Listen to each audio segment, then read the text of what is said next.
As a UCLA alum, I read an article about UCLA football today, and it compared the behaviors of Jim Mora to the University of Washington head coach, Coach Peterson. And so, what the article talked about was in one of the last games, a UCLA player got an unsportsmanlike penalty, and he got chewed out on the sideline, but there was no other punishment um, for the player. Whereas in the last Washington game, the quarterback got an unsportsmanlike penalty and he had to do 500 push ups at practice. And so the article was talking about how this is why Washington's better than UCLA because the program has discipline. And I think here we're confusing discipline with punishment. Because to me, if you have discipline in your program, you shouldn't really have to punish players for their behaviors. And so to me, the way that you create discipline in a program is you create the expectations and you allow the players to rise to those expectations. Now, it's never going to be perfect, and especially if you set your expectations high enough, there are going to be times where players fall short of those expectations, and then it's a matter of how you can best determine what's needed in those situations. Is it punishment? Is that how you get all of the players back on track and back to what it is you're trying to accomplish and the discipline that you're trying to have in your program? Is it potentially ignoring it, as maybe UCLA I guess does? Is it yelling at the player? Is it benching the player? So there's different reactions that a coach can have when something goes wrong. But I think if we're talking about discipline, we're talking about the proactive behaviors that attempt to prevent something from going wrong that requires a punishment. And so I think those are two different things. So to me, doing push-ups because there was an unsportsmanlike penalty, to me that doesn't mean there's discipline in the program. Okay, it doesn't mean that there's not discipline in the program, but simply punishing a player for doing something to me doesn't show discipline. I think discipline is something different, and that just shows that there's a punishment. So maybe it shows that there's a consequence for misbehaving, or for potentially that's set out in their guidelines or their goals or their expectations for their programs. That if X happens, then Y is the consequence, and maybe that's set out. So maybe it is part of their discipline.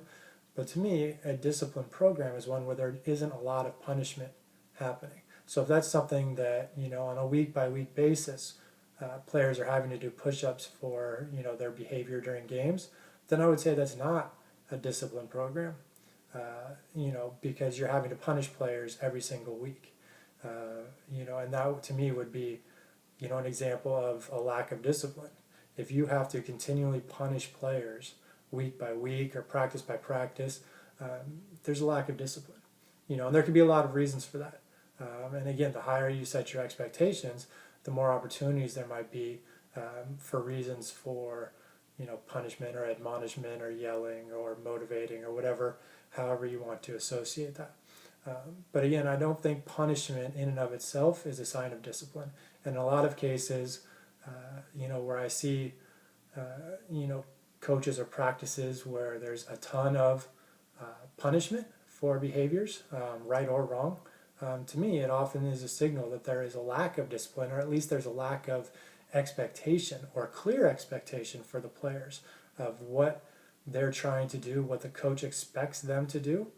And so there's something missing in there, whether it's on the player's part, whether it's on the coach's part, whether it's the communication between the players and coaches, but something's missing, and that's what's causing there to be this need for the coach to feel like he or she needs to punish the players, and the players then kind of feel like, well, what are we doing wrong, and how do we change our behaviors, or, oh, this coach is just mean and doesn't like us, and then it further separates and causes a rift between the coach and players. So again, I'm not a huge fan of punishment. Obviously, there are times where punishment is necessary. There are behaviors that are unacceptable, and regardless of how high you set your expectations, they're not always going to be met 100%. And so how you react to that falling under that 100% kind of depends on the situation, the coach, and the environment that the coach has created. But simply to take a snapshot from the outside and to say, see, this coach punishes players for something and makes them do push-ups, to me that has nothing to do with discipline. That's simply punishing a behavior, and it may be part of discipline, but it may not. And again, I don't follow Washington, so I don't know how often this goes on. You know, I know Coach Peterson's a great coach, so it probably is a rare occurrence. That's probably why it was newsworthy and made it into a story.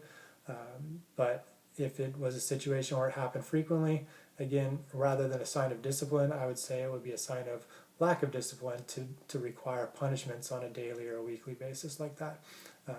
So again, let's not confuse punishment with discipline, and let's work to try to create discipline by raising the expectations and creating an environment where the players play up to those expectations, as opposed to always having to be motivated externally through punishment to try to raise their expectations or raise their performance.